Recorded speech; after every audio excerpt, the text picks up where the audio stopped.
Informasi baru bagi pensiunan PNS, siap-siap 2 bulan lagi para pensiunan akan mendapatkan rezeki baru.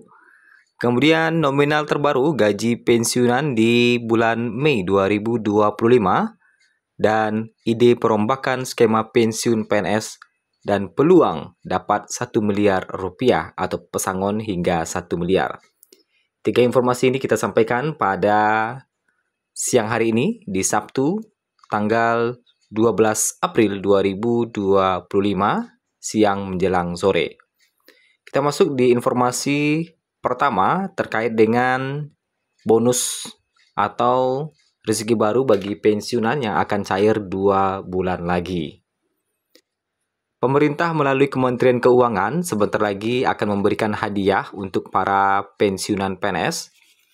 Hadiah yang diberikan diperuntukkan bagi PNS dan pensiunan yang telah ditetapkan oleh Presiden Prabowo Subianto dan telah diumumkan terkait dengan jadwal pencairannya.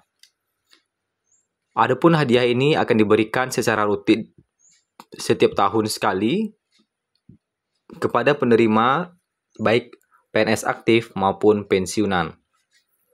Pemerintah telah menerbitkan PMK nomor 23 tahun 2023 yang ditandatangani oleh Menteri Keuangan Sri Mulyani. Skema pencairan bonus ini, baik bagi PNS maupun pensiunan, dilakukan secara berkala mulai bulan Juni 2025 mendatang, tepatnya 2 bulan lagi. Dengan demikian, Bapak Ibu, baik itu PNS maupun pensiunan, diharapkan bersabar dan dihimbau selalu mengecek di rekening masing-masing. Sementara itu, Bapak Ibu PNS perlu mengetahui 4 komponen apa saja yang akan disalurkan pada bulan Juni 2025 mendatang. Di antaranya, gaji pokok. Gaji pokok dengan besaran yang telah diatur melalui PP nomor 8 tahun 2024 bagi pensiunan mulai dari golongan 1 hingga 4. Yang kedua, tunjangan keluarga. Bapak Ibu PNS ataupun pensiunan baik golongan 1 hingga 4 menerima tunjangan keluarga yang terdiri dari tunjangan anak dan suami istri. Adapun besaran tunjangan anak yang diterima sebesar 2% dari gaji pokok dan tunjangan suami istri sebesar 10% dari gaji pokok. Ketiga, tunjangan pangan. Besaran tunjangan pangan yang diterima untuk semua golongan sama, yaitu sebesar 10 kg beras atau senilai Rp72.420 per bulan. Kemudian, sedangkan bagi PNS akan mendapatkan tunjangan kinerja yang akan dibayarkan sebesar 100% dari gaji pokok. Nah, adapun bonus yang akan dicairkan untuk PNS dan pensiunan 2 bulan lagi adalah pemberian gaji K13 di tahun 2025. Nah, itu informasi pertama.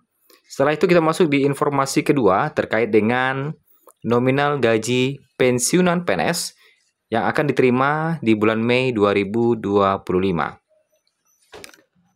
Walaupun belakangan ini sempat beredar rumor bahwa akan ada kenaikan gaji baik untuk PNS maupun pensiunan, yang mana persentasenya ada yang mengatakan 16%, ada juga yang mengatakan 8% dan sebagainya di tahun 2025. Tentunya isu tersebut juga menjadi ramai di kalangan para pensiunan yang ada pada tahun lalu juga menerima kenaikan gaji seperti PNS. Akan tetapi setelah dikonfirmasi oleh pihak Badan Kepegawaian atau BKN, hingga saat ini belum ada pembahasan mengenai kenaikan gaji di tahun 2025. PT Taspen sendiri dalam sejumlah komentar di unggahan akun Instagram resminya telah menjawab pertanyaan warganet. PT Taspen menegaskan bahwa belum ada informasi resmi mengenai kenaikan gaji pensiunan PNS di tahun 2025.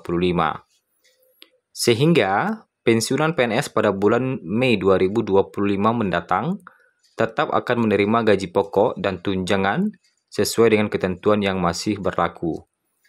Ketentuan yang dimaksud adalah Peraturan Pemerintah Nomor 8 Tahun 2024 pada tahun lalu yang ditekan oleh Presiden Jokowi.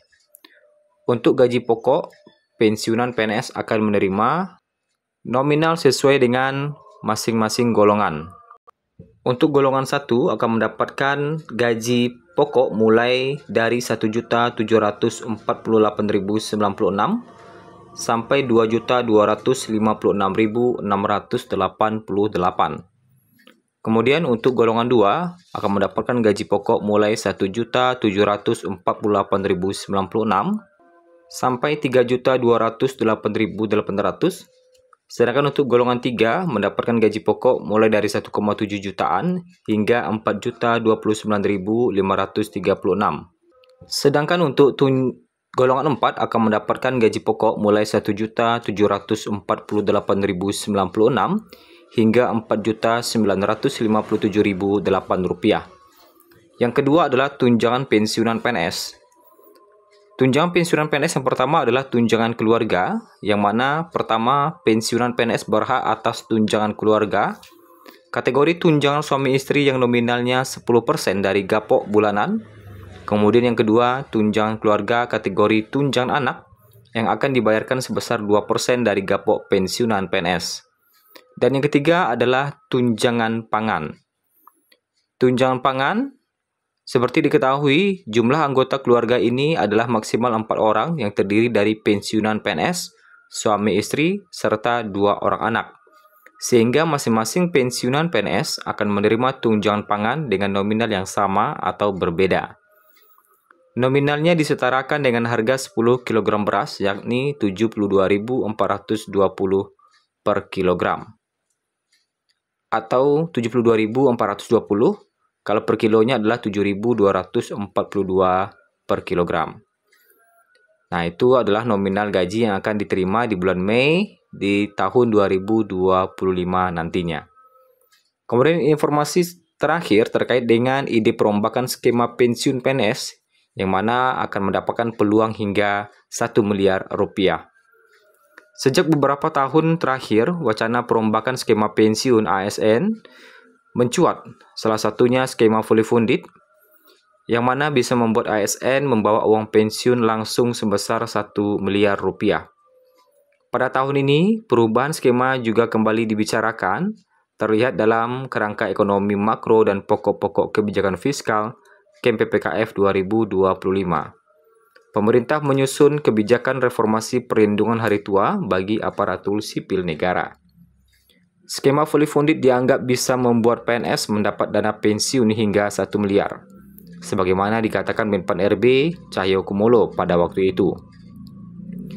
Kemudian, meski begitu, KMPPKF 2025 edisi pemutakhiran belum disebutkan skema pensiunan apa yang akan digunakan dalam rancangan reformasi perlindungan hari tua bagi ASN. Hingga data yang kita peroleh dari siang menjelang sore ini di hari Sabtu 12 April, ini pemerintah masih belum mengumumkan terkait dengan aturan skema pensiun yang akan digunakan. Jadi sepertinya masih dalam tahap pembahasan yang sangat alot. Nah, di sini kalau kita lihat dari informasi dari Sri Mulyani kumpul bareng Menq ASEAN susun strategi hadapi Trump. Sebagaimana yang kita ketahui bersama, saat ini terjadi perang dagang antara Amerika dengan beberapa negara, dengan Cina terutama ya. Akhirnya Menteri Keuangan Sri Mulyani Indrawati berkumpul bersama Menq negara-negara ASEAN membahas kebijakan tarif resiprokal yang diterapkan Presiden AS. Pembicaraan itu berlangsung saat pertemuan Menteri Keuangan ASEAN di bawah keketuaan Malaysia. Sri Mulyani mengatakan tarif resiprokal yang diterapkan Trump meruntuhkan sistem perdagangan dunia berbasis aturan. Nah, itu ya. Dengan kebijakan AS itu, kata Sri Mulyani, setiap negara harus atau dipaksa melakukan negosiasi langsung bilateral dengan AS. China memutuskan melakukan retaliasi dengan memberlakukan tarif tandingan yang kemudian dibalas lagi oleh AS dengan menaikkan tarif dagang hingga 125%.